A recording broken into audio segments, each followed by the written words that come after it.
On the 12th of June 1993, Nigerians trooped out in their numbers, irrespective of religious, ethnic, and regional affiliations, to vote for a civilian candidate, the first time since the 1983 military coup.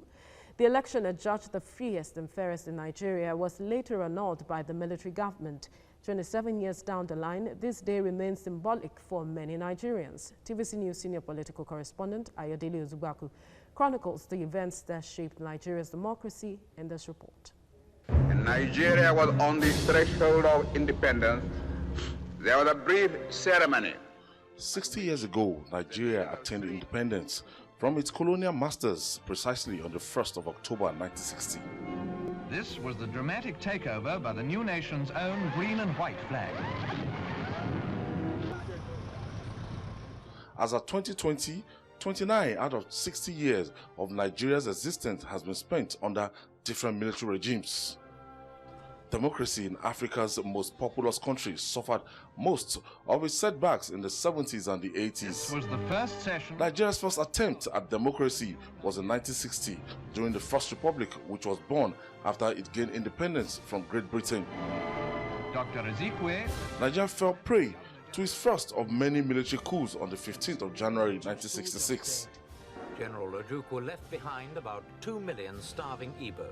A 30-month war broke out afterwards from 1967 to 1970. The country witnessed military rules under different dictators in two main periods, from 1966 to 1979. From 1983 to 1999. Hours earlier, he'd accepted the surrender of the secessionist Eastern region. There were brief moments of democracy in the country following the first military incursion into politics in 1966. Employment and health and education services in a shambles. For instance, the military administration of General Olusegun Obasanjo handed over power to the democratically elected government with Alhaji Shehu Shagari as the president from 1979 to 1983. Now, Nigeria's new military rulers have accused Shagari and his government. The Second Republic ended 13 years of military stronghold on the polity, which began in 1966. Then the military truncated the Second Republic again after a coup that brought in Major General Muhammadu Buhari to power. And set this country once again. This time, the military ruled the country for 16 years between 1983 and 1999. With a form of secondary democracy midwifed by General Ibrahim Badamasi Babangida. This man, General Babangida, the army chief of staff, the hand behind the last coup.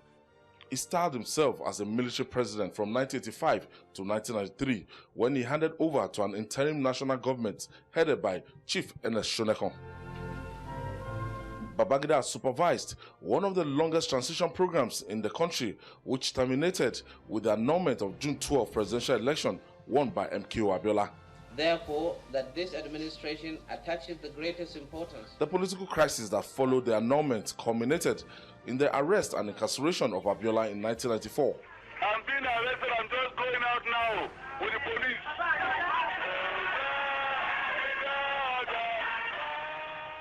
The business mogul died in detention on the 7th of July 1998 without reclaiming his mandates. There's so much hassle in all these things, and when it's only one man. My father told me when the cousin was made 4 man, my father didn't know it is F-O-R-E. He thought it was F-O-U-R. He said, how can a man call himself 4 man? Every man is one man. The interim government of Shonekan was overthrown by General Sani Abacha, who ruled the country from November 1993 to the 8th of June 1998, when he died in office. 1997, October to December. His successor, General Abdusalami Abubakar, organized a transition to civil rule, which led to the presidential election in February 1999.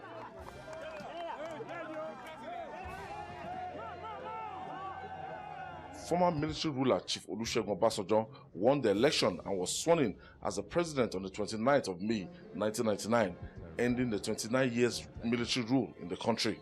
All Nigerians and to the world that it has to stay only minimum short period to bring about democracy.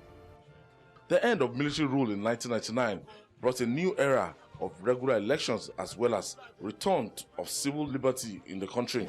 We have to vote because we're in the transition program. We have to change the leadership of the government. So June 12 and May 29 became significant in Nigeria's political history and struggle for democracy. We are being told that the judiciary behaves so badly that I, Moshood Kashimawo Abiola, should be penalized for his conduct. While June 12 was recognized, May 29 was celebrated as Democracy Day in Nigeria until President Muhammadu Buhari changed the course of history. On behalf of the federal government, I tender the nation's apology to the family of late MKO Abiola. In 2018, he recognized Abiola as winner of the June 12, 1993 presidential election and a true hero of Nigeria's democracy. He also declared that June 12 as the new Democracy Day in the country and May 29 recognized as Inauguration Day. While this year marks the 27th anniversary of June 12, 1993 presidential election won by MKO Abiola, it is 21 years of return to democracy in Nigeria, the longest ever enjoyed by the country in its 60 years of existence. Ayodele Ozugbakun, TVC News, Lagos.